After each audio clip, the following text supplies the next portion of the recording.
Hey guys, Stephen Joy here, just back with another inking video. Got a new dungeon here. I think I'm gonna call this one Heroes Pass, just cause kind of sounds like a neat name to me. But yeah, I have to get this thing drawn, so I am going to just a minute here. I have to think how I'm gonna plan this out. It's kind of a big deal. Alright. So, there we go. I have to make sure I don't put down the inks wrong, or it's a big mess to fix.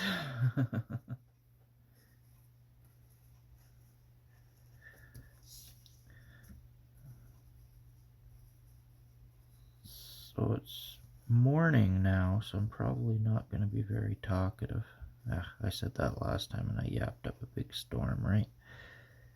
So anyway, I want to make these videos fairly frequently, if not every day, just as I ink a different map or a new map or whatever. So the next map pack I'm working on is called Cliff of Heroes.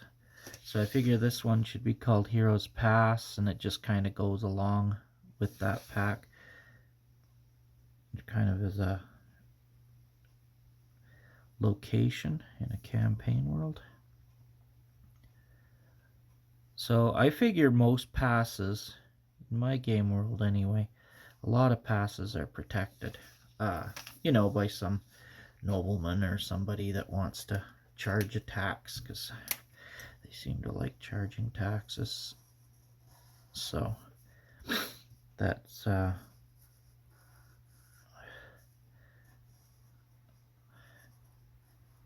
maybe what this guy's doing here. I'm not sure. So here's a road, couple heroes, a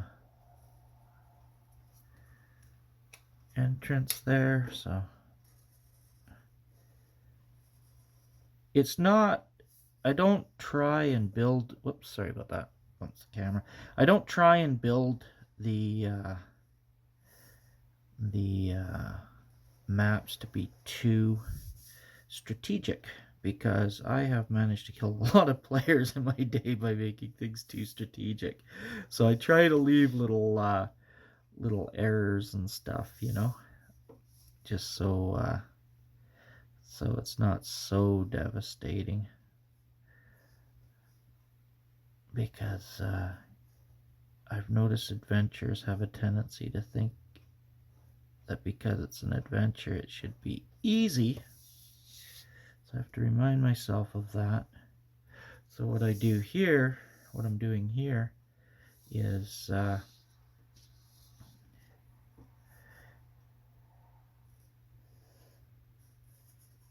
trying to make it so that you know, if the heroes do decide to charge it or run at it or whatever, they'll be able to survive. And I find that with most adventures, it's a good idea to give you know, lots of different ways in to a place or around a place or whatever, because you never know what the heck the heroes are going to come up with, or the adventurers, you know.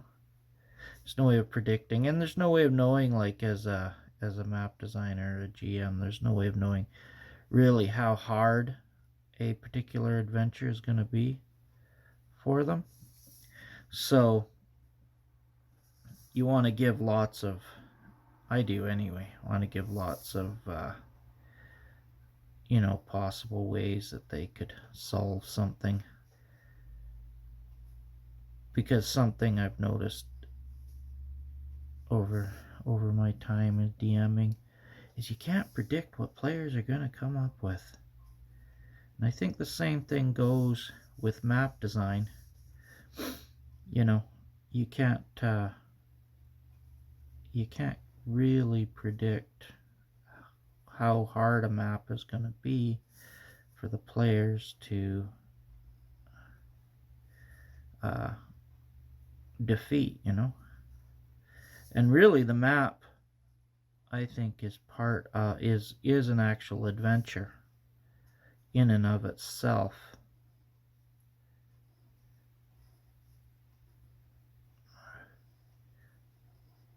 So as an encounter, you know, I think it's important to consider how experienced a group may be with the map. So, for example, with this map here, if the players, I presume the players are going to come this way. So they've got arrow slits here, which I mean is not very good for the heroes. But if they get over to this door, if you'll notice, the arrows can't actually shoot at the door, so they should be able to charge past these arrows and get. I mean, that's a really silly defensive weakness, but it's one that will probably save 90% of players' lives, by my estimates. You know, because as they just charge in there and try and storm this place. Which not all players will do that, of course, but I think plenty will. Even most, maybe.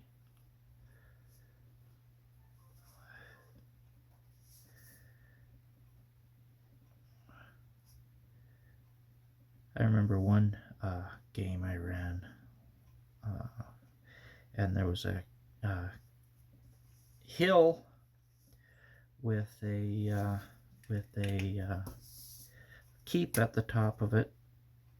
Well, it was built into a cliff, and the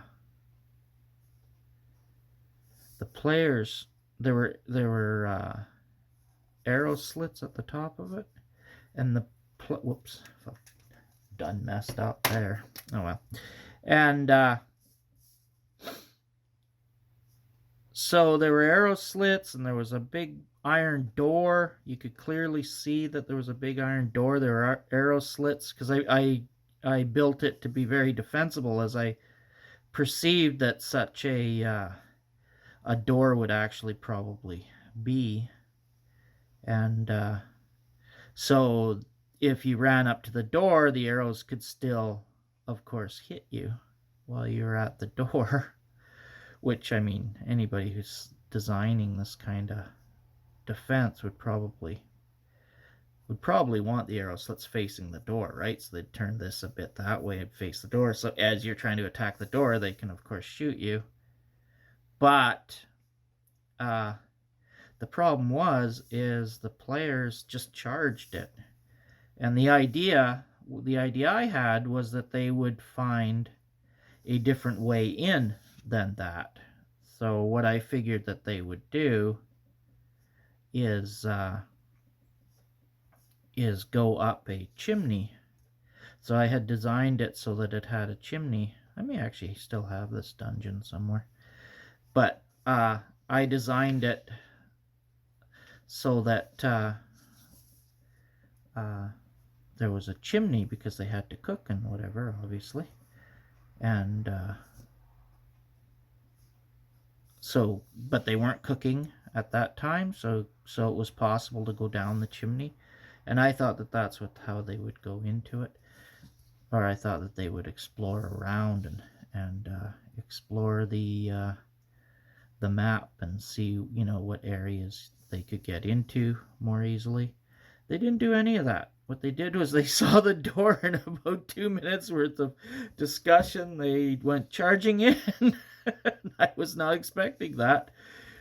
And it didn't go well for them, unfortunately, as you can probably well imagine. And oh wow, did they get mad at me. They thought that was incredibly unfair, and maybe it was, you know, I don't know. But anyway, I learned from that to be, you know, to give players the chance to or just to design the maps with little bit of obvious flaws, and just stuff that even if the players don't notice the flaws, at least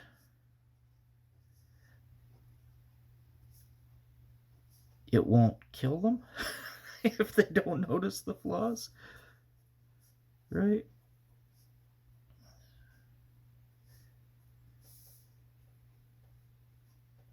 So if I were to draw this one out on my battle map,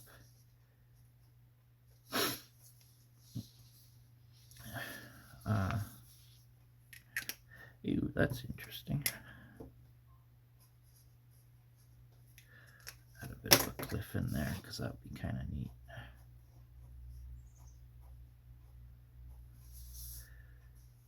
All right.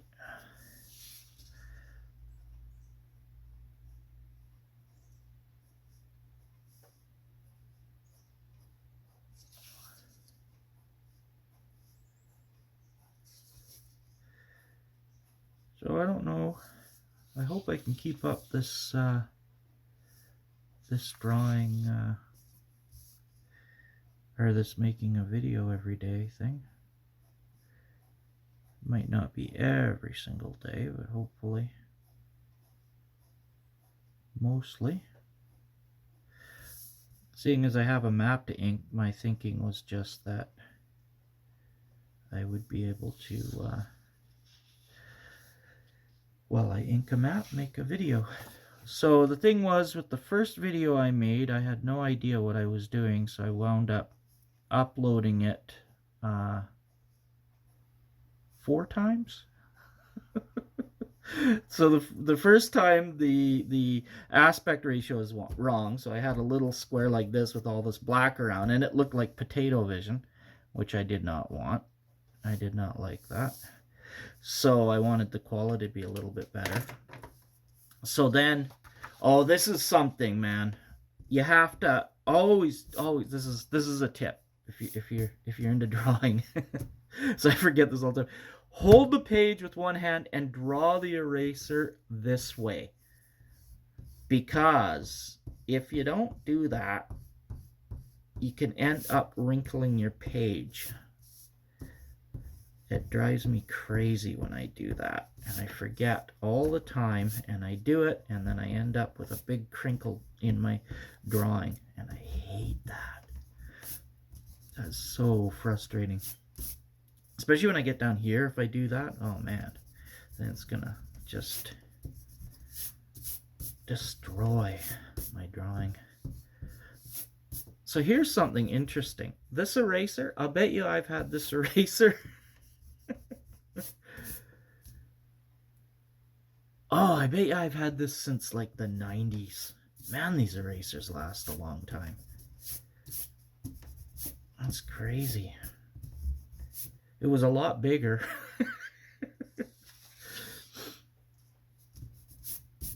All right, there we go. Got rid of the pencil lines.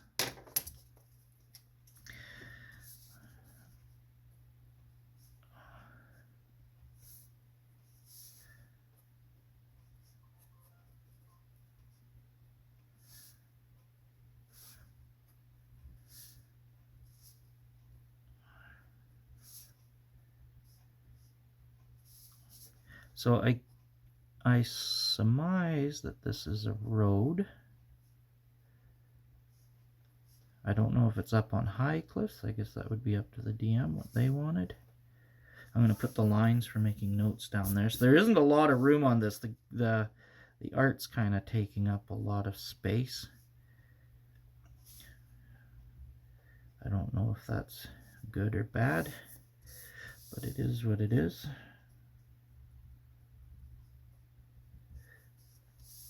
So I think I should add stuff in this one.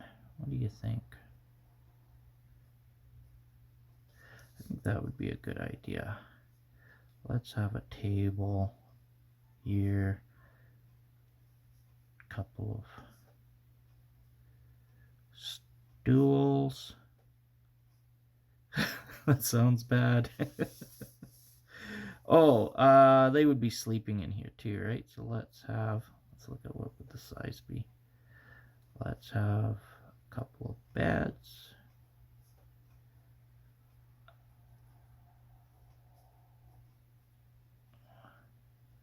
This would kind of be a bad job, wouldn't it?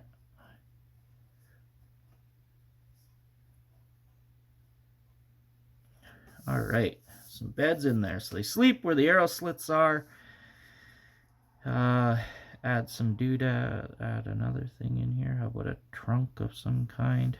Always gotta have a trunk. All right, there we go. Got some stuff in the dungeon. I will forget all the time to add stuff. I don't know why. I mean to add more stuff in dungeons and then I forget. Okay, now they would have to have supplies, right? You would think some supplies, maybe beside the door here. And let's see, maybe a small table over here. Another tool, maybe the commander sits at a table there. Let's see, what else could I throw in? I think that's probably good enough, eh? It looks habitable. It looks like it's inhabited. Can't speak today. Let's add some stuff on the table. Gotta have stuff on the table, right? This one too. What's he got? He's got some orders he's looking at. Guard the pass with your life. All right. Oh, nope.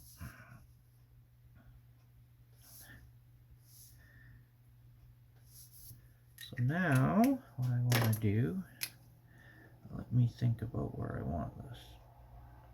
All right.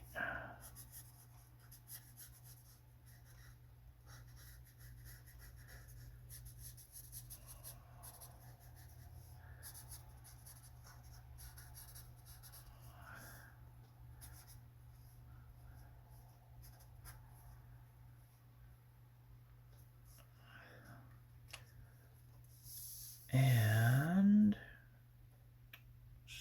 so, what would that look like? I'm just trying to think here because see, this is above, this is up above the road.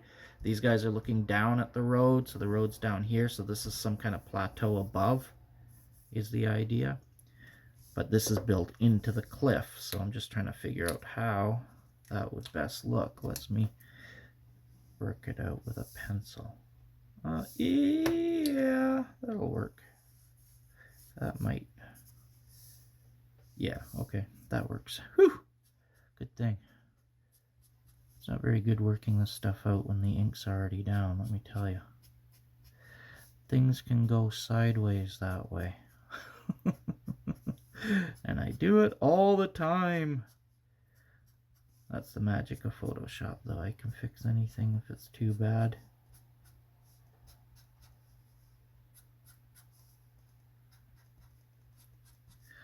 So this will, of course, be gray when I color, or not color it, but shade it.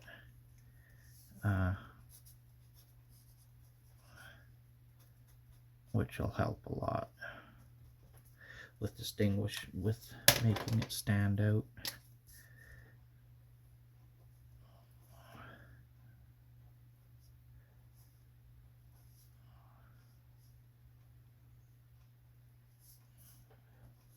Need some rocks.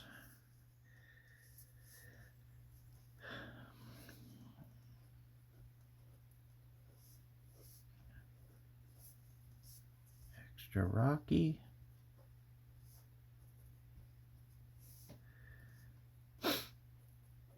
They say you need a 10-minute videos for YouTube, but I don't think I can make 10-minute videos. These ones are going to be a lot longer than that. It takes longer than 10 minutes to make these things. Alright, I'm just gonna... The gray that I use will make that match. Okay.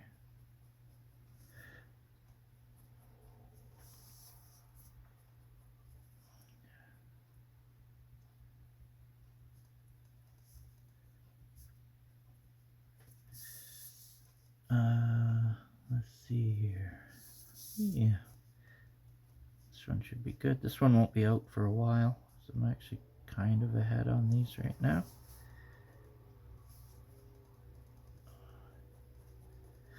So you'll get to see a preview on my Instagram if you follow that, because I'll take a picture of this for today, put it on Instagram, and then I'll post this on Twitter and Facebook and Tumblr and all those places when the appropriate day arrives. But for now, it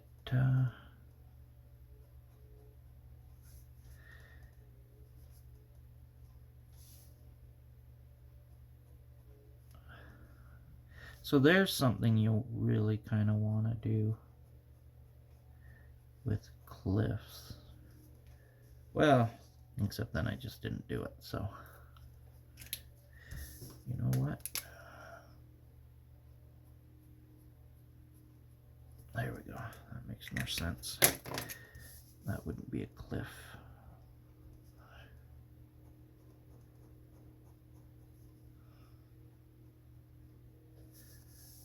Got the grain going in all kinds of directions on this mat.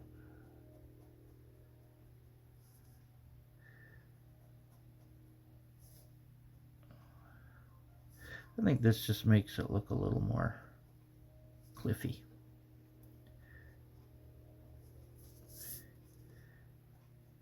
And that's a new word, cliffy.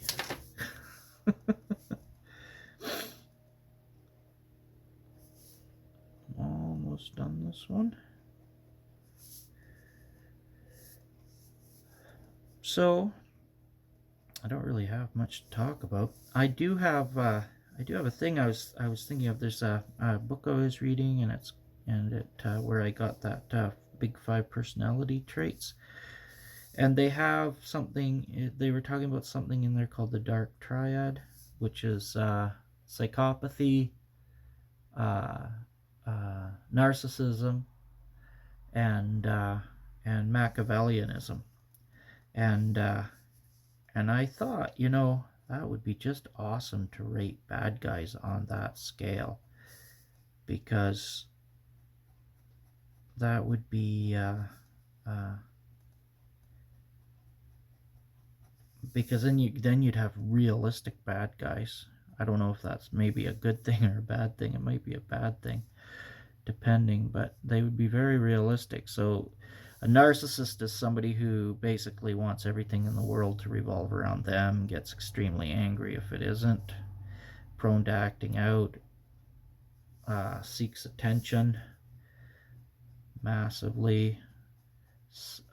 Psychopath, obviously somebody who can't feel emotions or feel the other people's pain, and which leads them to do all kinds of nasty things, because if you can't not always, and that it's a big topic. That's why I was thinking of making a video on it, but it occurred to me it's a really big topic.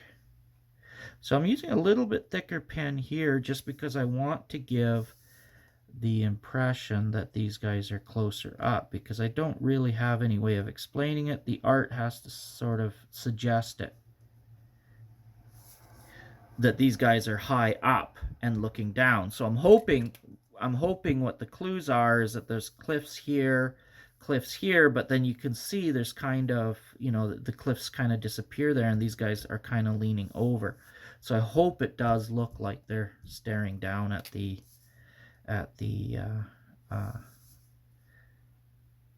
road. That's the idea, is kind of looking down and intimidating whoever might be down there.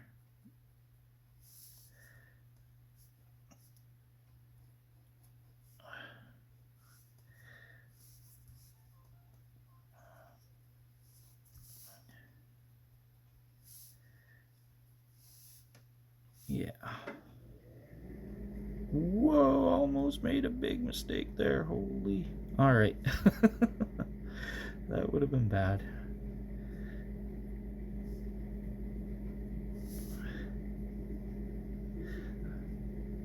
I like these guys. I think I'm going to use them again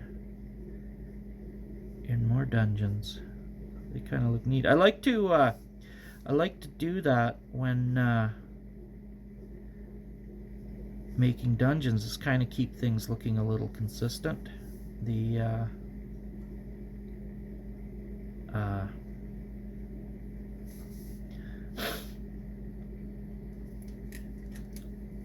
statues and stuff, just that way a GM can make up a little bit of lore behind them if they want.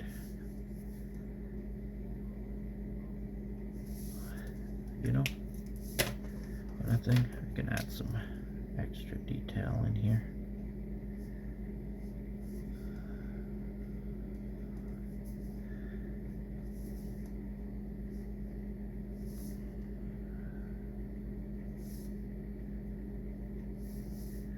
Suggest sharpness.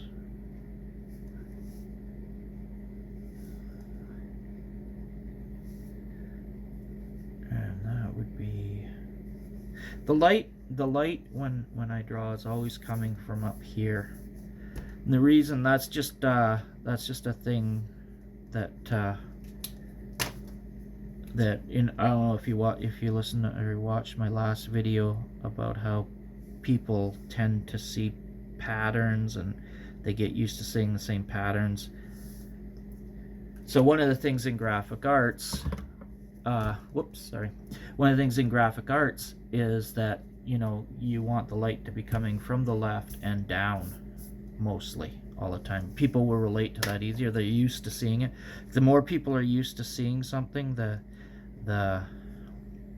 better it'll look to them.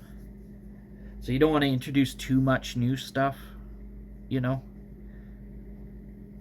to people. So if I had the light coming from down here and up, it's going to take more concentration to look at the artwork. It doesn't make the artwork any less or anything like that. It's just that there's a thing with art where people have to look at the artwork and they have to interpret the artwork with the symbology that they have in their own minds. And by that I mean, when you make up patterns, people make up patterns when they see things. They kind of, if you like, have like a bunch of patterns and they put them over really fast because their brains are really fast. But, you know, it's like if you see a ship in the water, you've got an idea of what a ship looks like, and you go pattern, pattern, oh, it's a ship. And you can see the ship that way, and you identify it as a ship. And if it's at a weird angle or something, that goes into your pattern library. I just know this just from drawing. I haven't read this anywhere. It's how people see. Yeah, you can disagree with me if you want. I don't care. But just from drawing and stuff, I've realized that it is the way people see. So if you deviate too far away from those patterns, it increases the workload for people to recognize what you're trying to say with your art, right? So some variation is fine in art. It's a good idea in art. But the more abstract something gets, the more work you're asking your audience to do. So in a dungeon like this, you don't want your players or your audience, you don't want them having to do too much work to figure out what something is. And that's the other thing too with art, which I find really fascinating. This is just stuff I've learned over the years. I haven't read it anywhere. I just, I don't know it's true. I just know it's true. Or I can't prove it's true. I just know it's true, just from experience. Is that it's a language, right? Like and so you can introduce new elements to the language, but you have to do it slowly. If you do it too suddenly, then people don't know what's going on, and if they don't know what's going on, they'll get upset about it.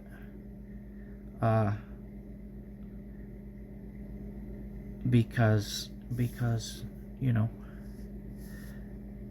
it's frustrating when you can't tell what something is, or it's easy to just say, haha, that looks ridiculous. So like you've got like Picasso's and stuff, abstract art and stuff, people will sometimes, you know, make fun of it because they don't understand it. And it's fine because the artist, what he's or she is really asking a lot of the audience when they do an abstraction,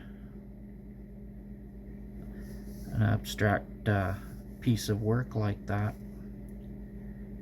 And this is what I'm doing, is trying to tell a story, so I need to use those symbols. I need to be conscious of those symbols, and they're kind of a language, so there's this map language going on. So that's why I put in like these cross hatches, just some, because with some there it makes it a little clearer what it is, even though I've got the squiggles in there, because it helps inform people's minds of what's going on. I don't know if any of that makes sense, but it's kind of like when you learn how to cartoon, there's a language of cartooning.